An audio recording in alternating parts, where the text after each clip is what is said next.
Assalamualaikum warahmatullahi wabarakatuh. Ketemu lagi dengan saya Ahmad Yani.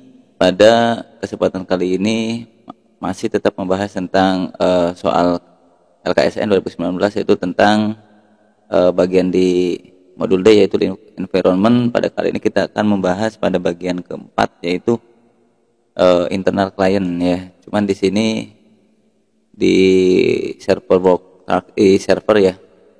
Di sini cuma membahas DHCP server ya. Cuman DHCP server itu tidak semuanya, karena ini DDNS. Ini melibatkan beberapa server, tiga ya. Tiga server, yaitu server itu sendiri, kemudian si internal cloud, bukan internal cloud, internal server, sama si LB. Ternyata ini banyak juga ternyata DHCP-nya.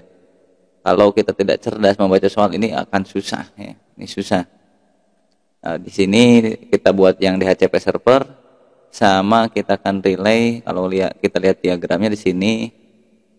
Kalau kita lihat diagramnya, oke. Jadi si DHCP server ini akan meneruskan, karena ini klien ya. Klien itu ini 23, jadi tidak satu network. Jadi artinya si server itu tidak langsung memberikan layanan DHCP itu ke sini, tidak. Tapi dia membutuhkan bantuan si LKS Internet Edge sebagai router ini. Jadi dari sini akan direlay oleh si LKS Internet Edge, kemudian baru si klien ini mendapatkan DHCP-nya gitu. Jadi di soal itu tidak hanya fokus DHCP ini aja, enggak, ditambah lagi dengan yang bawah ini, itu DDNS yang automatically ketika sudah diinstal si klien dapat DHCP server, maka namanya itu sudah muncul, itu menggunakan DDNS. Wah, itu bukan hanya melibatkan satu server, ternyata tambah lagi si LKSLB sebagai DNS servernya. Oke, langsung saja ke TKP. Kita yang basicnya dulu. Pokoknya di sini sebagai layanan servernya, kita install dulu aplikasinya.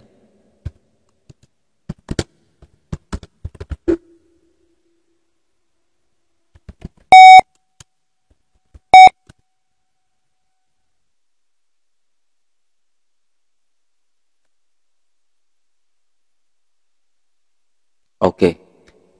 Kemudian kalau sudah diinstal muncul pesan error, nggak apa-apa, networknya beda, belum disetting ya.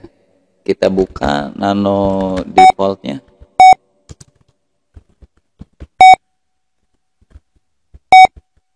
Oke, ISC DHCP server yang mudah dulu aja. Oke, kita menggunakan layanan DHCPD ini yang versi 4. Kemudian kita menggunakan interface yang ngasihnya itu interface berapa? Cuman satu interface, yaitu ENS 33. Jadi yang bagian atas ini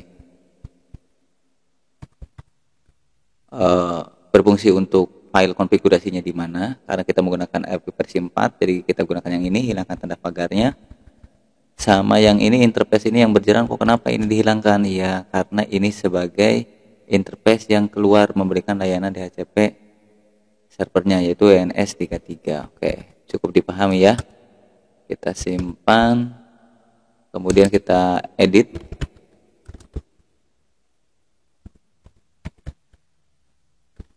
Nah, seperti tadi.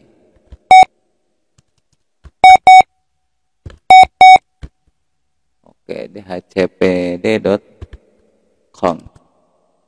Oke, karena ini ada dua network ya. Mana ini? Atas. Nah, karena kita ada dua network di sini. Oke, kalau kita lihat soal, si server ini 10.220 ya, berarti networknya. Dan si klien itu 230. Maka di sini kita daftarkan dulu yang si servernya. Ya, jadi subnet si servernya itu berapa? 10.220 traffic 24. Oke. Good ya. Kemudian ini di bawahnya kita hapus tanda pagarnya, dan ini kita berikan ke si klien. Prefixnya 0, kemudian network si klien itu berapa? 10, 2, 3, 0. Dimulai dari berapa? Nah, oke. Ini poolnya ya.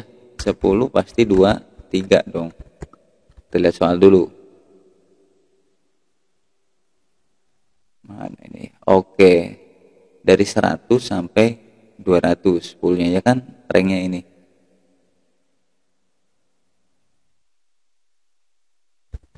Seratus sampai 10, 2, 3, 200. Name servernya, jadi DNS server. Berapa sih alamatnya? Oke, DNS-nya di RKSLB alamatnya ya. Kemudian nama domainnya itu apa? Search-nya. Itu IT NSA skills.cloud. Kemudian kita routernya, default gateway-nya jadi 10, 23, 254. Ini alamat yang ini. Nah, routernya ya. Kemudian ini broadcast ya. Broadcast pasti 255 dong. Kalau prefix 24. Oke, simpan. Kemudian kita restart. Networking.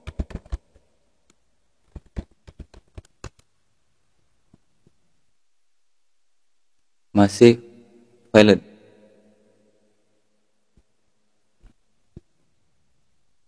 Sepertinya sudah betul ya. Kita cek lagi.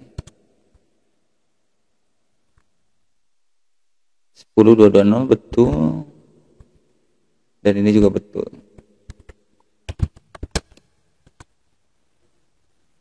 Oke, ada kelupaan ya.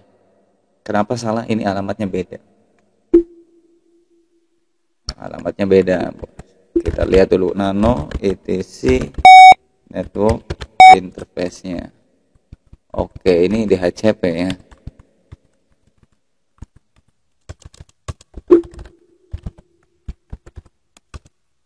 Jadi kalau ada kesalahan seperti itu jangan bingung ya.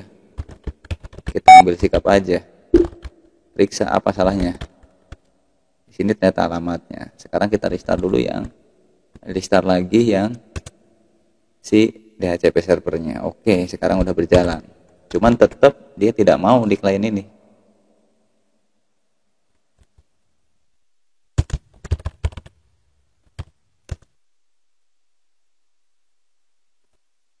Kita masuk super user ya, kita masuk super user.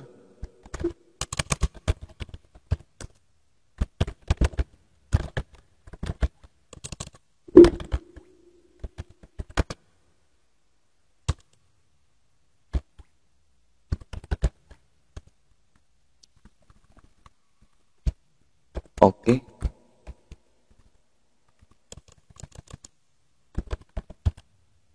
Kita di HCP kan.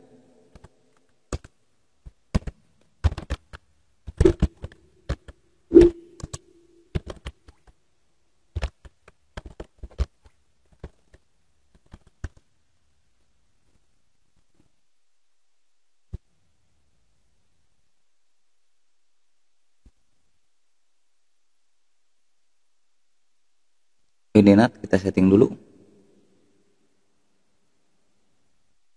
Ini ke VLAN ya.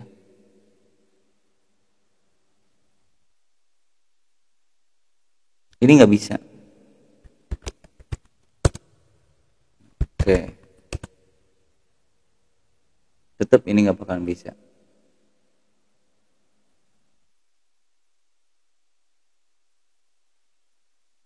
Ya. Di caranya ada di sini. Ya, kita instalkan dulu DHCP server. Nah, untuk menginstal DHCP server di paket TPD123 itu di repositorinya tidak ada. Jadi mau tidak mau ini harus dikonekkan dulu ke internet. Ya, syaratnya si PC laptop ini, PC klien ini harus terhubung ke internet. Berhubung punya saya sudah terhubung ke internet. Oke, kita masukkan di sini internetnya, itu menggunakan dengan metode NAT. Kita konfigurasi.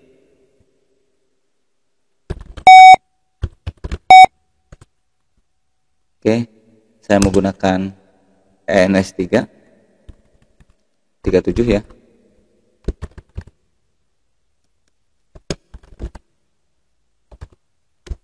Oke, auto ENS 37.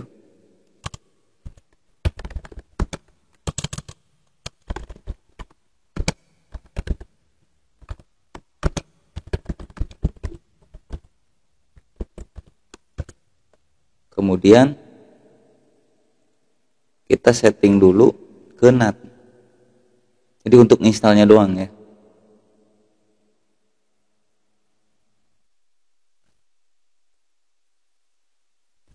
Oke, kalau sudah kita restart.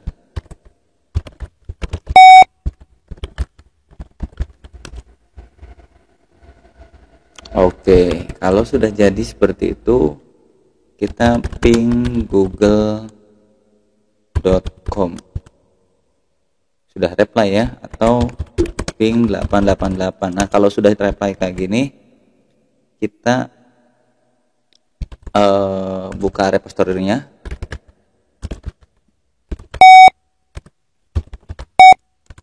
Kita buka yang ini nih. Kita hilangkan tanda panahnya. Kemudian kita update.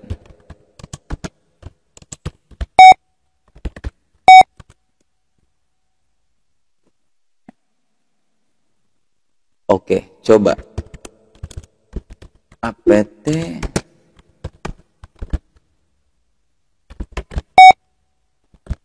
Nah, sekarang sudah ada. Kalau tadi belum ya. Jadi ini bukan dari DVD, bukan dari lokal, tapi dari internet.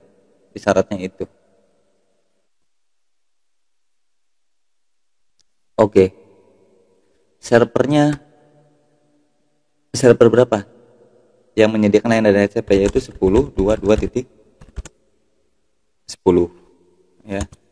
Kemudian interface yang akan ngerelaynya itu interface berapa? Yaitu NS37. Di sini ada titik 2 ya, titik 2 30 karena untuk si klien itu VLAN-nya menggunakan VLAN 30. Ya, ini oke aja. Sudah beres ya. Jadi sekaligus penyetingan dan pengesahan sudah beres. Kita kembalikan lagi nano etc network interface-nya. Kita kasih tanda pagar aja, takut putus lagi internet ya. Kemudian kita balikan lagi ini si LAN segmennya ke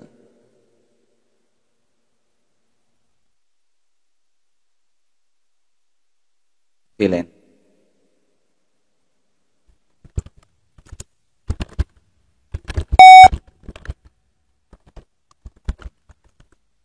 Kita restart.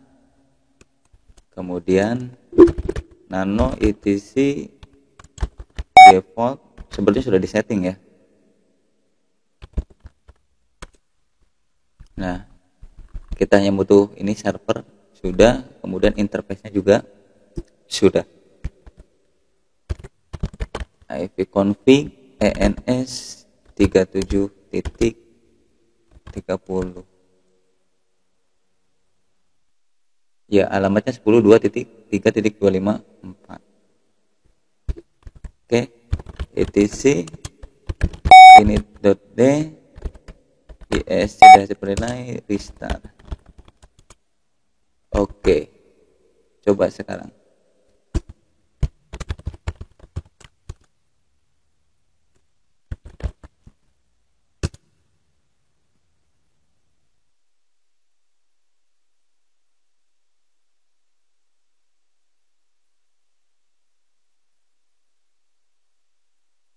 Oke, IPA.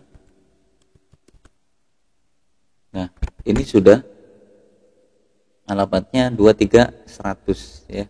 Broadcastnya ini. Coba ns lookup IT nsa skill.cloud. Oke, nggak bisa, sorry. Kenapa nggak bisa? Ininya saya matikan, ya. Jadi ini untuk mencoba saja. Tapi ini kalau ini kan dimatikan ya semua ya. Ini hanya 3 server doang. Jadi intinya ini sudah berhasil. Coba ipconfig ens 33. Ini sudah masuk ya. Sudah ping, bisa ping ke 10.22.10 ya. Bisa juga ping ke 3.254 ke router. Ini sudah. Kalau routernya yang lainnya kita nyalakan semua, ini bisa NS lookup. Oke. Jadi kesimpulannya di soal ini jangan terkecoh ya. Ya, jadi harus pinter-pinter dikit tentang DHCP ini. Biarpun seringan ini ternyata melibatkan 2 server, yaitu si DHCP servernya itu sendiri dan si relaynya. Dia harus menggunakan bantuan daripada router itu sendiri. Sedangkan yang ini nanti di pertemuan selanjutnya ini akan membutuhkan bantuan dari si server DNS, yaitu si LKSLB ya. Oke. Pada tutorial kali ini cukup itu saja. Kurang dan lebihnya mohon maaf, dan jangan lupa dukung terus channel kami dengan cara like, comment, share, and subscribe ya. Terima kasih.